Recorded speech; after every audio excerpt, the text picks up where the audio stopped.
The 6 worst mistakes ADF members are making with their finances. Here they are. ADF members are losing thousands of benefits because of completely avoidable mistakes.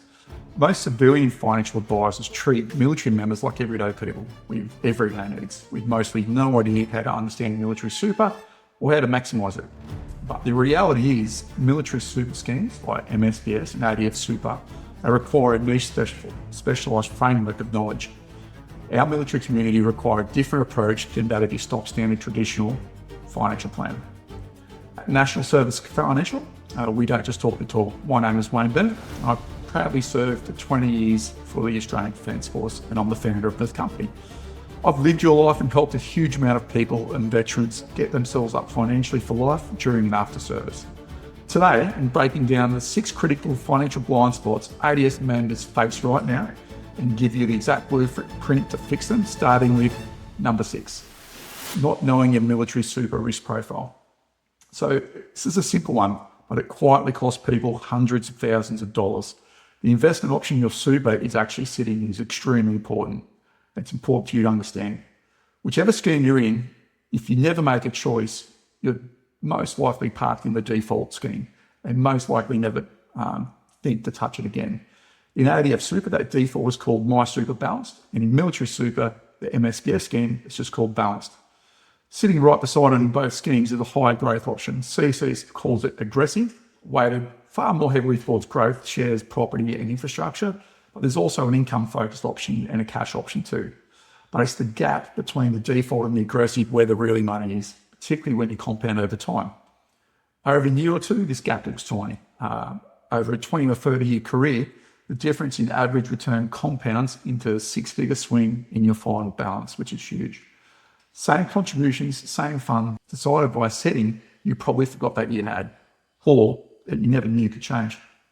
Now with the markets, an aggressive profile will give you a better return when the markets are firing, but they also expose you to downturns in the market. This is completely normal, but depends on your tolerance for risk and where you are in your life stage. And it only applies to your invested balance as well. In MSPS, that's your member and ancillary benefit, not the employee benefit. That one's a defined benefit pension that runs on standard profile of balance. They're your fund managers. So do yourself a favour, log in and check which option you're in. You might be surprised by what you are and how much money you're losing. Now, if you've got years into your retirement and you're still sitting in the default because nobody told you to look, that's a decision being made for you and it could be costing you thousands. Have a look. Okay, number 5, leaving in-service entitlements on the table. A lot of people talk about in-service entitlements whilst we're in service. The majority of people never actually act on them. So it's the money that you've never claimed. You know, a full career in, most members walk past thousands in entitlements simply because nobody pointed them out or you didn't know how to access them. Start with housing. That old chestnut, DOHAS, essentially subsidises your home loan based on your length of service. At the top tier, there's a subsidy in your home loan limit, well over $800,000 of home value, chipping away at your mortgage every month. Now, there's some news going around about changes to the system. They're looking at expanding the lending panel. You've probably seen it in the news. In my opinion, this is a great initiative to provide a more competitive environment for the veterans. More lenders, more choice, stand by for more on this development. As NSF, we're watching this very closely. Also within DOHAS, there's lump sum subsidy options that you can take early to help fund the deposit, and also the reimbursement of buying selling costs through HPAS and HEPC. And those won't reduce the housing subsidy, they simply stack on top. But it doesn't stop at housing. Now, the term that keeps getting around, even when I was serving, salary packaging. What is it? What can you do? So look, Defence does let you salary package a real range of things out of your pre and post tax income. This can lower your taxable income whilst receiving package benefits that you're entitled to, such as, big one, extra contributions into your super by reducing your taxable income, massive. A novated lease on your car, where the lease and the running costs come out of pre-tax and post-tax. And at the moment, there's eligible electric vehicles that are exempt from fringe benefits tax. So the saving on an EV can be substantial. You can also use it on devices like laptops, tablets and phones. Now, done deliberately and planned, these aren't just perks. They're a direct cut to the tax you pay. And noting the Australian government's tax grab at the moment, it's a good idea to investigate how to best use this benefit. here's one most people miss entirely. In the right structure, a good chunk of the cost of ongoing financial advice in itself is 100% tax deductible. By salary sacrificing 100% of the ongoing costs of your advice, not only do you get a financial plan to stick in your back pocket from now on into the future, but it also reduces your taxable income as it comes from 100% of pre-tax dollars. I guess the biggest mistake is treating all this as an exercise in admin and a bit of a pain in the butt. But instead of it, what it actually is, it's a leverage into your tax bill and your long-term wealth. You've got the entitlements, start using them. And also, audit what you're entitled to against a 5-year plan if you have one.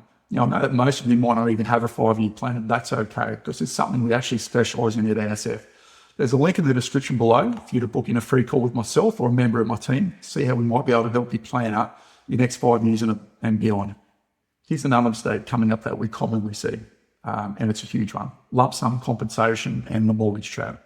Number 4 is part mindset, part mechanics, and getting either one wrong can cost people thousands and opportunity. A compensation payout lands, and the obvious move for some is to smash it straight into the mortgage because it feels responsible, and that's fine for the right person. But also, it can be a missed opportunity. Are you spreading the love across different types of assets? There are 2 things going on here. First is psychological, and it's worth being honest about. Some people owning your own home outright, it's the whole point. Debt-free is how they sleep at night, and there's absolutely nothing wrong with that. But that isn't right for everyone. If you're growth-minded, building investments, and you're thinking in decades, not days or weeks or months, and you're comfortable carrying some risk to get a return, then burying a lump sum in a non-deductible home debt can be one of the worst places that money could go. Once it's in there, it's hard, expensive money to get about and put it back to work. The second thing is mechanical. It catches people regardless of their mindset. In Australia, tax deductibility comes down to the purpose of the borrowing, not the property securing the loan. We see it every post and cycle. Members expecting a deduction and instead copying an unexpected tax bill or an unplanned tax bill because of the order of their operations and thinking was wrong.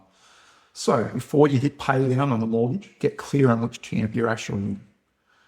And either way, parking the money in an offset rather than paying down the loan directly could give you the best of both worlds. You get the same interest saving, the cash is still accessible, and your future deductibility is protected while you map out your property and posting horizon. Sequencing is everything. Number 3, we're getting down now.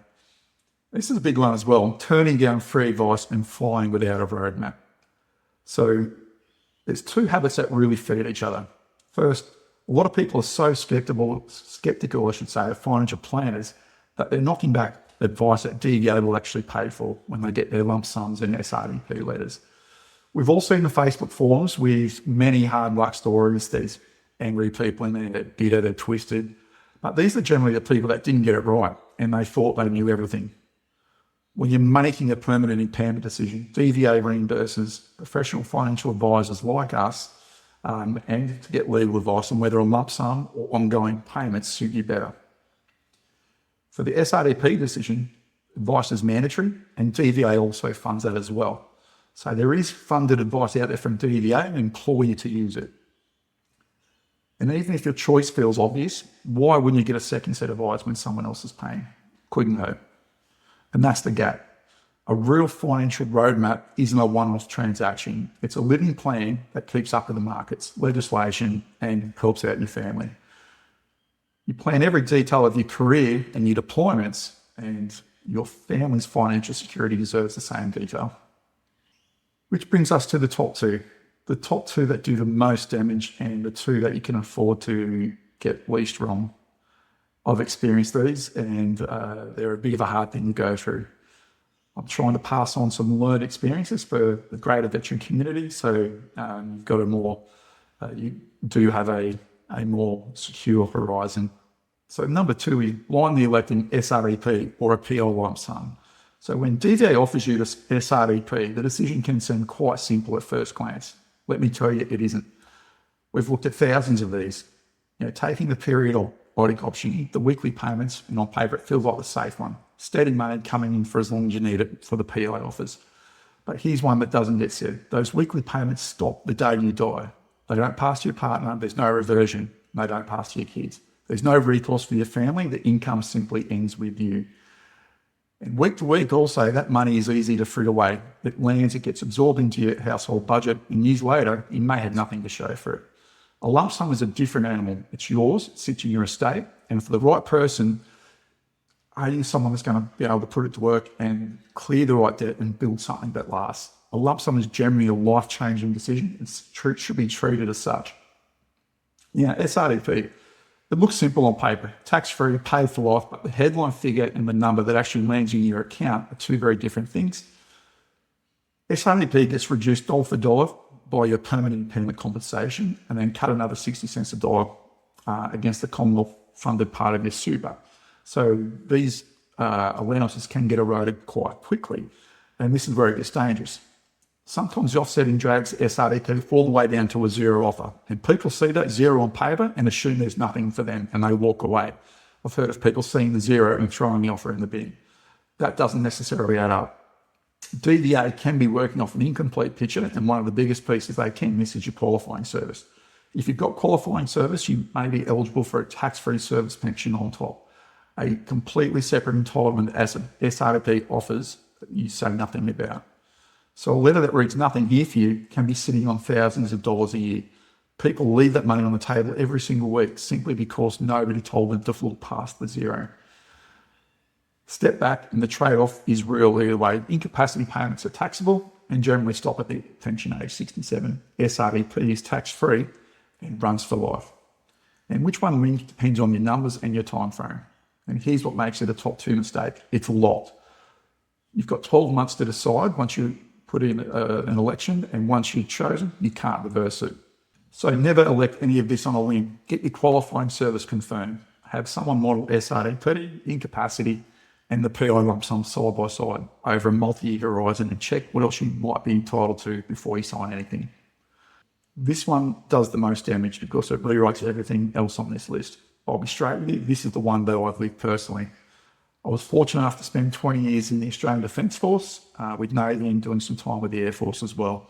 And my own exit wasn't the clean one most people picture. I was medically discharged. I was sitting in the gap between the plan I thought I had and the reality I was actually facing. And that's the reason National Service Financial exists, was based on my journey and the scramble to work things out. I built this firm so other people wouldn't have to work it out on their own the way I had to. And here's why it does so much damage. Everyone plans for a clean exit at 55 or 60, maybe, but a sudden medical separation runs on completely different machinery, invalidity benefits, ADF cover, and a tax treatment all of its own. The hardest part isn't the tax though, it's looking at a financial plan that was quietly built around a future that isn't there anymore.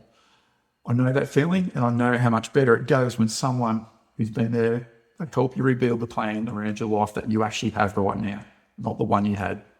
So if a medical separation is on the horizon, or if you're already partially through one, don't model on your standard exit. Your scheme and your tax, your means testing, everything changes. So that's the countdown. Number 6, not knowing your super scheme. Number 5, leaving entitlements unused. Number 4, big one, mishandling a compensation and lump sum.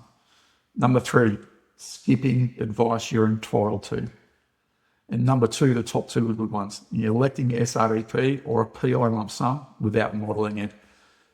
Don't think you know everything. Talk to someone that actually looks at these things for a living and help them and let us guide you. And number 1, it was a biggie, treating medical discharge like a planned retirement. Now, time to get off my soapbox, but none of these mistakes make you a failure. They're simply oversights that only people spotting blindside. So people like us who look at this stuff every single day. And this is why it's exactly worth saying out loud on this today. Quick one, but important one. Everything here that we've discussed today is general information only. It doesn't account for your personal circumstances, and it isn't personal financial advice. Get advice specific to your situation before you act. Now, if you want to hand building a strategy for life after defence, or even while you're still serving, build it with a team that's been through it here at National Service Financial. There's a link below to book a free discovery call. And look, if you have any comments, please feel free to drop them below, and I'll see you in the next one. Cheers.